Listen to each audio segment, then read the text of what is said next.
स्वागत है आप सभी का। मैं हूं आपके साथ शापनी पटनायक। छत्तीसगढ़ में आगामी विधानसभा चुनाव को लेकर दोनों ही पार्टियां अब अपने कार्यकर्ताओं के साथ मिलकर जमीनी स्तर पर मतदाताओं को साधने की तैयारी में जुट गई है। एक तरफ जहां बीजेपी प्रदेश के सभी विधानसभा क्षेत्र में अपने बूथ स्तर के कार्यकर्ताओं के जरिए वोटर तक पहुंचने की कोशिश में जुटी हुई है, तो वहीं कांग्रेस में भी बैठकों का दौर लगातार जारी है। दोनों ही पार्टियां अपने अपनी रोड मैप बनाने में पूरी तरीके से लग गई है। छत्तीसगढ़ प्रदेश कांग्रेस अध्यक्ष मोहन मरकाम ने प्रदेश का कृषि मंत्री रविंद्र चौबे के घर हुई बैठक के बारे में जानकारी देते हुए बताया कि आने वाले विधानसभा चुनाव को लेकर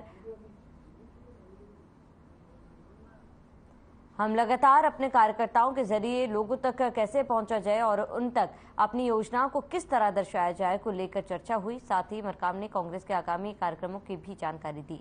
वहीं दूसरी तरफ नेता प्रतिपक्ष ने कांग्रेस की बैठक पर तंज कसते हुए कहा कि मंत्रियों के यहां जाकर चुनावी रणनीति पर क्या चर्चा करेंगे। मुझे लगता है कांग्रेस में भारी असंतोष मुखर होने की सूचनाएं टीएस सिंहदेव का कल जो बयान आया था संभागीय सम्मेलन में, वो भी इस बात को प्रदर्शित करती है। कांग्रेस हाईकमान के लोगों से हम पूछना चाहते हैं, प्रभारी यहाँ उपस्थित है, क्या यह सच है कि सरकार का गठन हुआ तो 2.5 साल का कोई फॉर्मूला था? कांग्रेस का राष्ट्रीय नेतृत्व इस बात को बताएगा। छत्तीसगढ़ की जनता यह पहले जानना चाहती है। इसके कारण छत्तीसगढ़ को नुकसान हुआ, राजनीतिक अस्थिरता यहाँ पैदा हुई, कुर्सी बचाने की होड़ लगी रही, असंतोष के स्वर कांग्रेस के अंदर उभरे हैं। पीसीसी अध्यक्ष मोहन मरकाम खुद संतुष्ट हैं। कांग्रेस में उनकी क्या स्थिति है? पिछले विधानसभा के सत्र में उन्होंने अपने ही सरकार के ऊपर आरोप लगाया था कि कोंडागांव जिले में 7 करोड़ का डीएमएफ में घोटाला हुआ है। कांग्रेस की हुंकार शुरू हो चुकी है। मंत्रियों के यहां जाकर चुनाव की रणनीति पर क्या चर्चा करेंगे? मुझे लगता है कि कांग्रेस में जो है भारी असंतोष मुखर होने की सूचनाएं मिल रही हैं। टीएस सिंहदेव साहब का भी कल जो बयान आया था संभागीय सम्मेलन में सरगुजा में, वह भी इस बात को प्रदर्शित करता है।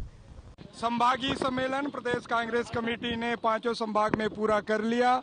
आने वाले दिनों के लिए रोड मैप कैसे हो, कैसे कार्यक्रम तय करने हैं, उसके बारे में विस्तार से चर्चा हुई है। अब हम लोग विधानसभा स्तर में हम लोग ट्रेनिंग प्रोग्राम करने वाले हैं, बूथ कमेटियों का ट्रेनिंग प्रोग्राम, संकल्प शिविर। उससे पहले हम लोग इसी महीने में हम लोग बूथ चलो अभियान के माध्यम से सभी हमारे वरिष्ठ नेता, लगभग 10,000 हमारे नेता सभी बूथों में जाएंगे। देश के 4 राज्यों समेत इस वक्त छत्तीसगढ़ में भी आने वाले 6 महीने में विधानसभा चुनाव जो है वो होने वाले हैं। अब बात करें अगर 2018 के चुनावों के परिणाम की, तो 2018 के चुनाव के परिणाम में भारतीय जनता पार्टी को करारी शिकस्त का सामना करना पड़ा था। वहीं बात की जाए अगर कांग्रेस की, तो कांग्रेस साल 2018 में छत्तीसगढ़ में सत्ता में आने के बाद से ही लगातार जो है वो जमीनी स्तर पर कार्य करते हुए नजर आ रही है। वहीं बात करें अब आगामी चुनाव विधानसभा चुनाव की, तो दोनों ही पार्टियां, चाहे वो भारतीय जनता पार्टी हो या प्रदेश सरकार में प्रदेश की सत्ता में राज कर रही कांग्रेस पार्टी हो, तो दोनों ही पार्टियां अपनी कमर कस चुकी हैं और जमीनी स्तर पर, मैदानी स्तर पर अब उतर चुकी हैं। सबसे पहले की अगर बात की जाए तो भारतीय जनता पार्टी लगातार अपने कार्यकर्ताओं को साधने के लिए, जन जन तक अपनी बात, अपने मुद्दों को पहुंचाने के लिए लगातार जो है वो पार्टी स्तर पे, चाहे वो बूथ स्तर की बात की जाए या जिला स्तर की, तो इन तमाम स्तरों पर जो है वो बैठक का दौर जारी है भारतीय जनता पार्टी का। तो वहीं कांग्रेस भी इस दौड़ में कहीं पीछे नजर नहीं आ रही है। कांग्रेस भी लगातार सम्मेलनों के जरिए, कार्यक्रमों के जरिए जो है अपने बूथ स्तर से लेकर संभागीय स्तर तक के कार्यकर्ताओं को के साथ जुड़कर जो है वो लोगों तक पहुंचने का भरसक प्रयास करते हुए नजर आ रही है। दोनों ही पार्टियों के लगातार बैठक के दौर जो है वो जारी हैं। अब देखना ये होगा कि किसके रोड मैप को सफलता मिलती है और किसका रोड मैप होता है फेल। रायपुर से कैमरा पर्सन विनोद शर्मा के साथ पलाश तिवारी की रिपोर्ट। चलिए, चर्चा के लिए तमाम गेस्ट हमारे साथ जुड़ चुके हैं, उनका परिचय करवा देती हूँ। अमित श्रीवास्तव कांग्रेस नेता हमारे साथ जुड़ चुके हैं।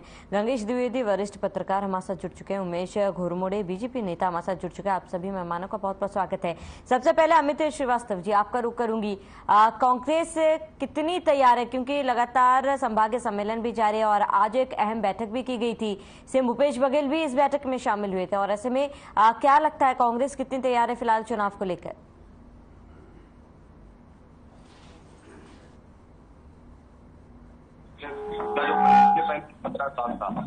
निश्चित तौर से हमारे कार्यकर्ताओं ने एक लंबी लड़ाई लड़ी और वो कार्यकर्ता इधर उधर नहीं हुआ, अड़िग रहा। और लगातार अगर आप देखेंगे तो पूर्ववर्ती सरकार के द्वारा हमारे कार्यकर्ताओं को पिटवाया भी गया था कांग्रेस भवन में पिछली सरकार के पुलिस के द्वारा। लेकिन फिर भी वो कार्यकर्ताओं को मैं सैल्यूट करता हूँ और हमेशा कहता हूँ कि हमारी आंख कान शान और हमारी पार्टी के प्राण हमारे एक कार्यकर्ता है, जिन्होंने लगातार एक लंबी लड़ाई लड़ी। और पिछले 4.5 सालों में हमने देखा कि जिस प्रकार से हमारी सरकार ने यहाँ जन कल्याणकारी योजनाएं लाई, जो लोक कल्याणकारी योजनाएं लाई, जिससे अंतिम पंक्ति में बैठे हुए अंतिम व्यक्ति तक को योजनाओं का लाभ भी मिला। कहीं ना कहीं आप देखिए, चाहे वो किसान हो, चाहे गौ माता हो, चाहे कौशल्या माता हो, लगातार अगर आप देखेंगे आदिवासी भाई हो, हमारी प्रदेश की महिलाएं माताएं बहनें हो। जी अमित जी, आपकी आवाज ठीक से नहीं पहुंच पा रही, इसको सही करवाते लौटेंगे आपके पास। हो उमेश जी, आपका रुख करूंगी। अगर बीजेपी की तैयारियों की बात कर ली जाए तो क्या लगता है फिलहाल बीजेपी कितनी तैयार है, क्योंकि चुनाव में बेहद कम समय बाकी है? जनता पार्टी पूरी तरह से तैयार है और आने वाले चुनाव के अंदर में पुरजोर तरीके से भारतीय जनता पार्टी का एक एक कार्यकर्ता इस प्रदेश के अंदर में जो अन्याय करने वाली सरकार है, इस प्रदेश को भ्रष्टाचार का गढ़ बनाने वाली जो सरकार है, इस प्रदेश को अपराध का गढ़ बनाने वाली जो कांग्रेस की सरकार यहाँ पर मौजूद है, उसे उखाड़ कर फेंकने का संकल्प लेकर के जुट चुके हैं। और आने वाले 23 के अंदर में इस प्रदेश के अंदर में भारतीय जनता पार्टी की सरकार हम आने वाले समय के अंदर में बनाने जा रहे हैं। हम लगातार बूथ स्तर पर लगातार हमारे कार्यकर्ता जुटे हुए, बूथ से लेकर के जन जन तक संपर्क। और बीते 9 वर्षों की केंद्र की सरकार की उपलब्धि, बीते 15 वर्षों के अंदर में डॉक्टर रमन सिंह के समय की सरकार की उपलब्धि, और बीते 4.5 वर्षों के अंदर में जिस प्रकार से इस प्रदेश के अंदर में अन्याय हुआ है, जिस प्रकार से वादा खिलाफियां निकल करके लगातार सामने आई है, जिस प्रकार से भ्रष्टाचार के मामले निकल करके आ रहे हैं, इन तमाम विषयों को हम जनता तक पहुंचा रहे हैं और हम उससे सफल भी हो रहे हैं। जनता की तरफ से सकारात्मक प्रतिसाद हमको मिल रहा है। और इस प्रकार से कांग्रेस संभागीय सम्मेलन तो करती है, लेकिन कांग्रेस के नेता सिर्फ और सिर्फ केवल और केवल अमित श्रीवास्तव जी टीवी डिबेट में बैठ करके अंतिम पंक्ति के अंतिम व्यक्ति की बात यहाँ पर करते हैं, लेकिन जो संभागीय सम्मेलन होता है वहां पर कांग्रेस के नेता एक दूसरा की बात करते हैं। ये अपने आप में हास्यास्पद है, ये अपने आप में कई सवालों को जन्म देता है, ये अपने आप में कांग्रेस की स्वतः ही पोल खोलता है कि 4.5 वर्षों तक सत्ता चलाने वाली कांग्रेस पार्टी संभागीय सम्मेलन में एकजुटता की बात करती है, जय और वीरू की बात करती है। ये वही कांग्रेस पार्टी है जिस पर संशय बने हुए थे 2.5 साल के फार्मूले को लेकर के। ये वही कांग्रेस पार्टी है जिसके नेता छत्तीसगढ़ प्रदेश के मुख्यमंत्री भूपेश बघेल जी और टीएस सिंहदेव दोनों के बीच की स्थिति को लेकर के क्या स्थितियां बनी थी, किस प्रकार से दिल्ली के अंदर में शक्ति प्रदर्शन हुए थे, किस प्रकार से 52 विधायक बिना मोहन प्रकाश जी से पूछे, बिना पीएल पुनिया साहब से पीछे दिल्ली उड़ गए थे।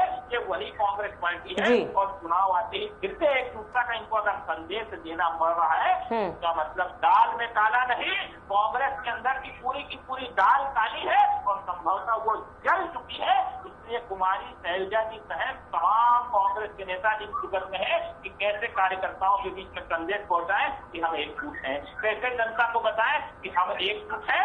दरअसल शहीद भरे में कन बट चुकी कांग्रेस है, आपस में एक दूसरे की कुर्सी खींचने का काम कांग्रेस के अंदर चल रहा है। पहले तो 2.5 साल के फार्मूले में 2 लोगों की लड़ाई निकल करके आती थी। अब मुझको लगता है कि इनका ब्लॉक स्तर का कार्यकर्ता से लेकर के मुख्यमंत्री भूपेश बघेल जी तक सबने आपस में रफ्ता कस्ती मची हुई है कि भैया क्या खोया, क्या पाया, क्या मिला, क्या ठीक है उमेश जी, लौटूंगे आपके पास। गंगेश द्विवेदी वरिष्ठ पत्रकार हमारे साथ बने हुए। गंगेश जी, क्योंकि दोनों ही पार्टियों की स्थिति आप जानते हैं और ऐसे में मैं आपसे जानना चाहूंगी, आने वाले समय में चुनावी समीकरण जो है क्या कहती है? पिछले साल भर से भाजपा के सारे बड़े नेता आ चुके हैं छत्तीसगढ़ में और लगातार कार्यकर्ताओं की बैठक हो रही है, संभाग स्तर की बैठक हुई है और कई सारे अभियान चल रहे हैं। भाजपा अलग अभियान चला रही है, महिला मोर्चा अलग अभियान चला रही है। उसके अलावा जो यहाँ के प्रभारी हैं उनमें प्रदेश अध्यक्ष बदलाव हुआ, प्रभारी बदले, प्रभारियों ने नए नए मोर्चे संभाल के बूथ लेवल पे काम करना शुरू कर दिया है। कुल मिला के मैं ये देख रहा हूँ भाजपा में लगातार कार्यकर्ताओं को कुछ करने और उनको फील्ड में उतार के उनको मोटिवेट करने का काम भाजपा में चल रहा है। कांग्रेस भी इसमें कहीं पीछे नहीं है, कांग्रेस भी लगातार बैठकें कर रही है। बस्तर में बैठक हुई है, अभी लगातार 5 संभाग में एक के बाद एक बैठकें हुई है। संभाग स्तर में बैठकों में यही टटोला गया है कि इवन कैंडिडेट सिलेक्शन की बात भी आई थी तो मुख्यमंत्री जी का बयान आया था कि ब्लॉक स्तर से प्रस्ताव मंगाए जाएंगे। इसका मतलब ये कि यहाँ पर भी प्राथमिकता दी जा रही है कार्यकर्ताओं के बीच से ही नाम ऊपर आएंगे, उन्हीं में से चुना जाएगा कि इसको विधानसभा का टिकट देना है। तो इसका मतलब ये कि दोनों पार्टियां पुरजोर लगा रही है, कोशिश कर रही है कि जितना अच्छा हो सके तैयारी करें और करना भी चाहिए। खासतौर पर 15 साल की सरकार रहने के बाद भाजपा के लिए पिछली बार की जो हार थी बेहद दुखदायी थी। अब वो अपने उस प्रदर्शन को दोबारा रिपीट ना हो बल्कि कम बैक कर सके, वो वापसी कर सके, इसको लेकर बहुत संवेदनशील और बहुत तेजी से काम कर रहे हैं। तो इस बार यही माना जाएगा कि कांग्रेस और भाजपा भी कड़ी टक्कर होने वाली है चुनाव में। इसमें कुछ तो बात नहीं है कि कांग्रेस भी और परिस्थितियां भी काफी बदली हुई हैं। अब उनके भी कार्यकर्ता बूस्ट अप हो गए हैं। पिछली बार तो ये था कि जब चुनाव में बड़ी हार हुई थी तो उसमें यह आया था कि कार्यकर्ताओं की नाराजगी भी एक बड़ी वजह थी बड़ी हार के पीछे। तो अब कार्यकर्ता क्योंकि संतुष्ट है भाजपा के और वो बूथ लेवल पर जाके काम कर रहे हैं, तो कांग्रेस की इस बार बड़ी चुनौती है भाजपा। तो इतना आसान नहीं रहेगा चुनाव भाजपा कांग्रेस के लिए भी। और सही बात तो ये कि दोनों ही पार्टी में जो अंतिम में कैंडिडेट का सिलेक्शन जो है वो भी बहुत मायने रखेगा कि कौन कौन से कैंडिडेट चुने जा रहे हैं। सारी स्तर पर उनकी क्या छवि है वो भी एक बड़ी चुनौती रहेगी दोनों पार्टियों के लिए कि किनको चुनना है, क्योंकि दोनों तरफ दावेदारों की संख्या बहुत ज्यादा है। तो ये भी दोनों पार्टियों के बीच चुनौती है। चुनौतियों का सामना करते हुए जो पार्टी ज्यादा बेहतर संदेश जनता तक अपना पहुंचा पाएगी वो पार्टी वापस सत्ता में आएगी। ठीक है गंगेश जी, लौटेंगे आपके पास। अमित जी, आपका रुख करूंगी क्योंकि कांग्रेस की तैयारी के बारे में आप बता रहे थे। लगातार विपक्ष द्वारा ये आरोप लगाया जा रहा है कि कांग्रेस में आंतरिक कलह है, सब कुछ ठीक नहीं है। देखिए, मुझे ऐसा लगता है कि भाजपा को हमारी चिंता करने से ज्यादा अपनी चिंता करनी चाहिए। और पार्टी विद द डिफरेंस की बात करने वाली बीजेपी में इतने डिफरेंसेज है कि अगर आप कैटेगरीज उसको बांटने का जिस प्रकार हम लोग अगर कहेंगे तो बीजेपी ए है, बीजेपी आर है, बीजेपी बी है और लगातार ऐसे बहुत सारे धड़े हैं जो एक दूसरे को नीचा दिखाने में कोई भी कतई नहीं छोड़ते, कोई भी कसर नहीं छोड़ते। और देखिए, सबसे अहम बात अगर आप देखेंगे कि जिस प्रकार से आज हमारे नेताओं के स्टेटमेंट आ रहे हैं तो लगातार बीजेपी तोड़-फोड़ में विश्वास करने वाली पार्टी इस देश में के नाम से जाने लग गई। भारतीय जनता पार्टी एक्चुअल में अगर आप देखेंगी तो लोकतंत्र का विश्वास नहीं है और लोकतंत्र को सबसे ज्यादा अगर इन 9 सालों में किसी ने कलंकित करने का काम किया है तो बीजेपी ने किया है। और अगले 1 मिनट में मैं उसे प्रूव भी कर दूंगा। देखिए, लगातार चाहे फिर वो मध्य प्रदेश हो, कर्नाटक हो, मणिपुर हो, गोवा हो, चाहे महाराष्ट्र हो, लगातार चुनी हुई सरकारों को गिराना और पहले ये कहना वहां के नेताओं को कि ये कलंकित नेता है। जैसे बंगाल की हम बात कर रहे हैं, कई नेताओं को जो आज इनकी पार्टी में है, इन्होंने पहले कहा था कि ये नालंदा शारदा घोटाले में स्कैम में फंसे हुए लोग हैं, कलंकित नेता है। बाद में वो बीजेपी ज्वाइन कर लेते हैं और मिस्टर क्लीन हो जाते हैं। मतलब आप समझिए कि कहीं ना कहीं भाजपा उनको डर दिखा के, ईडी, सीबीआई का डर दिखा के अपनी पार्टी में शामिल कर लेती है। और हमारे यहाँ भी आप देखिए, जिस प्रकार से कल हमारे नेता ने कहा कि जिस प्रकार से भाजपा के लोग ने संपर्क करने का प्रयास किया था, लेकिन उन्होंने क्लियर कर दिया कि मैं कांग्रेस में ही रहूंगा। मतलब भाजपा में बड़े बड़े लोग बड़े खेल करने में लगे हैं और सारे लोगों को हम बेनकाब करेंगे आने वाले समय में, आप देखिएगा। और छत्तीसगढ़ में इनकी दाल नहीं गलने वाली। और लगातार आपके माध्यम से मैं बता दूं कि जिस प्रकार आप उस समय आवाज क्लियर नहीं थी जी, आपने कहा जो बैठकें हो रही हैं, तो लगातार हमारे कार्यकर्ताओं ने एक रन लड़ा था। लगातार इनकी सरकार जो थी, जो सिर्फ 3 क्यूब पे चलती थी, कट, कमीशन और करप्शन। और विश्व के प्रथम मुख्यमंत्री थे डॉक्टर साहब, जिन्होंने स्वतः ही अपने कार्यकर्ता सम्मेलन में कहा था कि हम 1 साल कमीशन खोरी आप लोग मत करिए, 30 साल हमारी सरकार रहेगी। तो जनता ने इन्हें बेनकाब कर दिया। और ये जो कहते थे ना, मैं कहता हूं ना, इनके पांव के नीचे जमीन नहीं, लेकिन फिर भी इन्हें यकीन नहीं। लेकिन लगातार ये कहते हैं कि हमें जिस प्रकार से ज्यादा कीचड़ होगा तो कमल खिलेगा, लेकिन अब जनता समझ चुकी है कि ज्यादा कीचड़ होने के बाद कमल भी मुरझाने लग जाता है। और अब फिर वो समय आ गया है, कर्नाटक हो चाहे हिमाचल हो। आप देखिए कि पिछले 2018 में 2021 तक इनकी 21 स्टेट पे सरकार थी, जो आज कम होके 15 स्टेटों में हो गई है। तो लगातार आप देखिए कि इनका ग्राफ गिर रहा है, ना अब इनका दुखड़ा चल रहा है ना इनका मुखड़ा चल रहा है। और मैं तो हमेशा कहता हूँ, कर्नाटक चुनाव के बाद इनका एक स्लोगन मैं आपके माध्यम से कहना चाहता हूँ शिवानी जी, कि खूब जोर लगा क्या किया इन्होंने नाटक, लेकिन फिर भी भाजपा के हाथ से चला गया कर्नाटक। तो कर्नाटक की जनता ने एक संदेश भी दिया है कि इधर उधर की बात नहीं चलेगी, ज्वलन मुद्दों पे बात होगी। आज 9 सालों में अगर इन्होंने सबसे ज्यादा कोई काम अगर मेरी नजर में किया है तो जनता की, देश की जनता की जेबों में डाका डालने का काम किया है। महंगाई बढ़ रही है लेकिन उस पर बीजेपी का कोई लीडर कुछ कहता नहीं। लोगों को रोजगार नहीं मिल रहा है, इन्होंने कहा था हम 2 करोड़ लोगों को रोजगार देंगे, उस पर बात नहीं करते। हम हमेशा प्रश्न उठाते हैं, एक भी 9 साल में इन्होंने प्रेस कॉन्फ्रेंस नहीं की। इतना घबराते क्यों है ये आप लोगों के सवाल से? अगर अच्छा काम किए हैं तो बताने में डरते क्यों हैं? अरे ये आके प्रेस कॉन्फ्रेंस तो करिए। लोकतंत्र में जो सर्वोच्च पद पे बैठे हुए व्यक्ति हैं, उन्हें प्रेस कॉन्फ्रेंस से इतना डर क्यों लगता है, मुझे समझ में नहीं आता।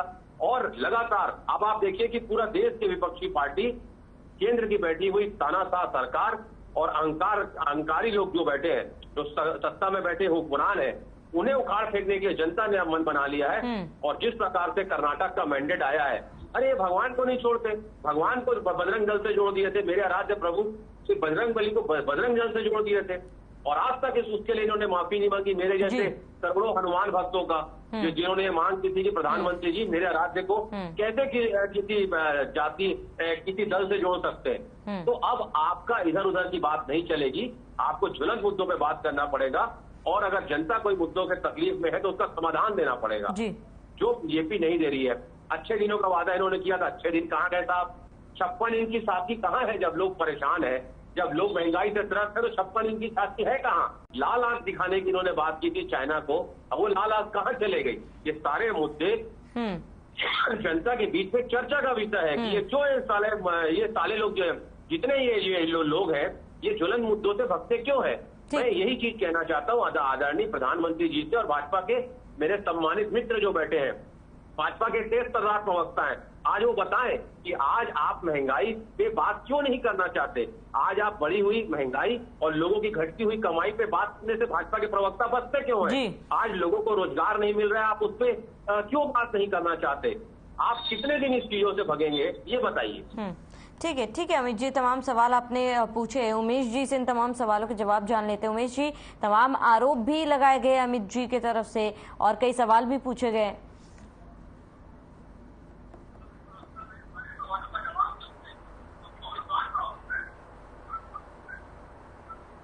देखिए श्रावणी जी, अमित श्रीवास्तव जी ने यहाँ पर बड़ी मासूमियत से बहुत सारे सवाल यहाँ पर, और आपके डिबेट में मैं कुछ देर के लिए तो यह भी भूल गया था कि आपके डिबेट का विषय क्या है। तो मुझको याद आया आपके डिबेट का विषय है मुख्यमंत्री भूपेश बघेल जी, पीएस सिंह साहब, छत्तीसगढ़ की राजनीति, संभागीय सम्मेलन और छत्तीसगढ़ के विधानसभा के चुनाव के अंदर में भारतीय जनता पार्टी और कांग्रेस का रोड मैप क्या होगा।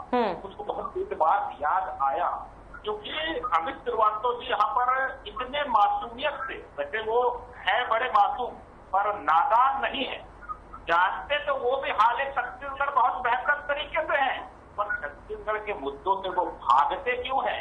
वो छत्तीसगढ़ के विषय में क्यों बात नहीं करते हैं? वो छत्तीसगढ़ की जनता को क्यों नहीं बताते हैं कि प्रधानमंत्री आवास योजना में इनकी सरकार ने डाका डालने का पाप क्यों किया? वो छत्तीसगढ़ के लोगों को क्यों नहीं बताते हैं कि 10 दिन में नियमितीकरण का वादा करने वाले 4.5 वर्ष बीत गए हैं, वो अनियमित कर्मचारी आज भी धरना प्रदर्शन आंदोलन पर बैठे हुए हैं। 4.5 वर्ष बीत जाने के बाद बेरोजगारी भत्ता की बात याद आती है, तरह तरह के नॉर्म्स कंडीशन लगा करके युवाओं को सड़कों पर लाइन में लगाने का पाप ये करते हैं। व्यक्ति की विश्वसनीयता यहाँ पर साठ पर आ जाती है, उस पर लगातार सवाल उठते हैं। संवैधानिक संस्था होने के नाते वहां से कहीं कोई स्पष्टीकरण नहीं आता, लेकिन कांग्रेस के नेता जरा भी परहेज नहीं करते, पीएससी के प्रवक्ता बन के प्रेस कॉन्फ्रेंस करते हैं, सफाई देते फिरते हैं। युवाओं को वो जवाब नहीं देते हैं। छत्तीसगढ़ की माताओं बहनों की इनको चिंता नहीं है। इन्होंने वादा किया था भैया हमारी सरकार आएगी तो जो वृद्धजन है उनको हम पेंशन देंगे। पेंशन का आता पता नहीं है और केंद्र सरकार को ये पूछेंगे। इन्होंने कहा था कि छत्तीसगढ़ के अंदर में बिजली बिल हाफ करेंगे, सरचार्ज लगाएंगे, नहीं कहा था। इन्होंने कहा था कि इनकी सरकार आएगी तो संपत्ति कर आधा करेंगे, ये नहीं कहा था कि हमारी सरकार आएगी तो डाका डालेंगे। लगातार संपत्ति कर भेज करके बढ़ा हुआ भेज करके भोली भाली जनता के घर में डाका डालने का काम छत्तीसगढ़ में कांग्रेस की सरकार कर रही है और छत्तीसगढ़ की जनता को दिग्भ्रमित करने के लिए वो केंद्र का गुफा यहाँ पर छोड़ने का काम करते हैं। छत्तीसगढ़ की जनता के साथ लगातार अन्याय हो रहा है। इस प्रदेश के अंदर में 2000 करोड़ का शराब घोटाले का मामला निकल करके आता है, उस पर कांग्रेस के नेता बात करते नहीं है। कोयला घोटाला का मामला निकल करके आता है, उस पर कांग्रेस के नेता बात नहीं करते। मुख्यमंत्री के तमाम करीबी लोग इन तमाम मामलों के अंदर में सलाखों को पीछे करे जाते हैं, उस पर कांग्रेस के नेता यहाँ पर बात नहीं करते हैं। भ्रष्टाचार की मुंह चारों तरफ से आती है, उस पर कांग्रेस के नेता यहाँ पर बात नहीं करते हैं। छत्तीसगढ़ के अंदर में लगातार अन्याय होता है, अपराध का ग्राफ यहाँ पर बढ़ रहा है, पत्रकारों के साथ यहाँ पर अन्याय हो रहा है। पत्रकार सुरक्षा कानून की बात करते हैं और पत्रकारों के साथ किस प्रकार की स्थिति छत्तीसगढ़ में निर्मित हो जाती है, उस पर कांग्रेस के नेता यहाँ पर बात नहीं करेंगे। केवल राजनीति चमकाना है, केवल कर्नाटक और देश भर की राजनीति का सुकुबा छोड़ करके छत्तीसगढ़ का जो मूल मुद्दा है, जो छत्तीसगढ़ की जो मूल जनता है, उनके अधिकारों से ध्यान भटाने का काम यहाँ पर कांग्रेस के नेता कर रहे हैं। ये दुर्भाग्य का विषय है और आने वाले समय के अंदर में छत्तीसगढ़ की जनता आपको माफ नहीं करने वाली है। साहब, जो छत्तीसगढ़ की हालत आपने की है, जो अन्याय आपने किया है, उसका जवाब और उसका हिसाब छत्तीसगढ़ की जनता 2023 के अंदर में चुनाव में आपसे लेगी। और शायद इसीलिए घूम घूम करके कांग्रेस के नेता को, कांग्रेस के प्रभारी को बताना पड़ रहा है कि हम एक हैं, हम एक हैं, लेकिन अंदर खाने क्या स्थिति है। और एक महत्वपूर्ण बात इन्होंने सवाल किया था, पहले कांग्रेस के नेता इस बात का जवाब दे दे साहब कि आने वाले समय के अंदर में कांग्रेस का मुख्यमंत्री का चेहरा कौन होगा। इनके कांग्रेस के प्रदेश के अध्यक्ष मोहन मरकाम साहब बयान देते हैं कि मुख्यमंत्री का चेहरा कौन होगा, ये केंद्रीय नेतृत्व तय करेगा। टीएस देव सहित कई मंत्री अच्छा काम कर रहे हैं, कोई भी मुख्यमंत्री हो सकता है। इस प्रकार का साफ साफ बयान आना ये इस बात को इंगित करता है कि कांग्रेस के तमाम नेताओं को भूपेश बघेल के ऊपर विश्वास ठीक है उमेश जी, क्योंकि देखिए आप बीजेपी द्वारा आरोप लगाया जा रहा है, आंतरिक कला को लेकर सरकार के ऊपर आरोप लगाया जा रहा है, लेकिन कहीं ना कहीं सरकार की तरफ से भी ये बयान आया, कहीं ना कहीं बीजेपी में रमन सिंह की भी उपेक्षा की गई थी, जिसको लेकर भी सवाल खड़े हो रहे हैं। लगातार पूर्व मुख्यमंत्री डॉक्टर रमन सिंह के ऊपर सवाल उठाना और सवाल उठ करके अपनी राजनीति चमकाना, ये कांग्रेस के तमाम नेताओं से मुझको लगता है कि आदत है। और लगातार इस प्रकार से डॉक्टर रमन सिंह राष्ट्रीय उपाध्यक्ष के रूप में तमाम तरह की जिम्मेदारियों के रूप में और हमारा नेतृत्व कर रहे हैं हम तमाम लोगों का। और कहीं ना कहीं डॉक्टर रमन सिंह जी सहित, अरुण साव जी सहित हमारे तमाम छत्तीसगढ़ के हमारे जो शीर्ष नेता है, उनसे भयभीत कांग्रेस के नेता यहाँ पर इस प्रकार का उल जुलूल बयान देते रहते हैं, लेकिन उनके भीतर खाने इतने खंड हो गए, इतने टूट हो गए हैं, उससे ही वो निपट नहीं पा रहे हैं। और इसलिए बार बार उनको कहना पड़ रहा है कि भैया ये जय गुरु है, हम सब एक है, हम सब एक होकर के चुनाव लड़ेंगे, लेकिन अंदर से एक दूसरे का पैर खींचेंगे, अंदर खाने कांग्रेस को नियमित करेंगे। तो भैया पहले आप अपने अंदर ही निपट लीजिए, उसके बाद डॉक्टर रमन सिंह और भाजपा के ऊपर सवाल उठाइएगा। पहले अपनी जो कुर्सी पाए हिल गए ना, चारों सुधारने का प्रयास। ठीक है, ठीक है उमेश जी, बने रहे हमारे साथ। एक बार गंगेश जी से भी उनका रिएक्शन जान लेती हूँ। गंगेश जी, क्योंकि देखिए संभागीय सम्मेलन किया जा रहा है कांग्रेस की तरफ से, बीजेपी की भी अपनी तैयारी है, लेकिन कहीं ना कहीं दोनों ही पार्टियों की तरफ से एक दूसरे पर आंतरिक कला के आरोप लगाए जा रहे हैं। कहा जा रहा है कि दोनों ही पार्टियों के जो वरिष्ठ नेता है वो पार्टी से संतुष्ट नहीं है। निश्चित तौर पर देखिए, इसमें मैं छत्तीसगढ़ के प्रथम मुख्यमंत्री स्वर्गीय अजीत जोगी जी का एक बयान कोट करूंगा। उन्होंने कहा था उस समय 2002-03 के आसपास कि जो बड़ी पार्टियां होंगी उनमें गुटबाजी रहेगी। तो दोनों ही पार्टियां बड़ी हैं, दोनों में अपने अपने गुट हैं। जैसे कांग्रेस है तो कांग्रेस में मुख्यमंत्री की अलग गुट है, वो सरगुजा के राजद साहब टीएस सिंहदेव जी का गुट है, वो एक बड़े नेता है। अपना महेंद्र जी एक बड़े नेता है, रविंद्र चौबे बड़े नेता है, कई सारे नेता उनके अपने अपने उनके समर्थकों का एक बड़ी फौज होती है जो उसमें तब्दील हो जाती है और वो उनके हिसाब से काम करती है। तो यही स्थिति भाजपा में डॉक्टर रमन सिंह के अलावा विजयभान अग्रवाल है, शहर के बड़े नेता है, वो उनका अपना ग्रुप है, अजय चंद्राकर है, अभी एक उभरते हुए ओपी चौधरी रिटायर, उन्होंने ORS लेकर रिटायर वो ज्वाइन किया था भाजपा पिछले चुनाव में, वो उनका भी अपना एक यूथ का बड़ा समर्थन है, उनका बड़ा ग्रुप है यूथ का जो उनको समर्थन देता है। इस तरह से सामान्यतः गुटबाजियां होती हैं, लेकिन इसका ये मतलब नहीं कि पार्टी के नहीं चल के। ठीक है गंगेश जी, समय की कमी हमारे पास, रुकना चाहूंगे। हमारे साथ जुड़ने के लिए बहुत बहुत शुक्रिया। अमित जी हमारे साथ जुड़ने के लिए बहुत बहुत शुक्रिया। उमेश जी हमारे साथ जुड़ने के लिए बहुत बहुत शुक्रिया। तो चुनाव में बेहद ही कम समय बाकी, दोनों की पार्टियों की तरफ से अपनी अपनी तैयारियां हैं, लेकिन देखना होगा जनता का समर्थन किसे मिलता है। फिलहाल इस बुलेटिन में इतना ही, मुझे दीजिए इजाजत।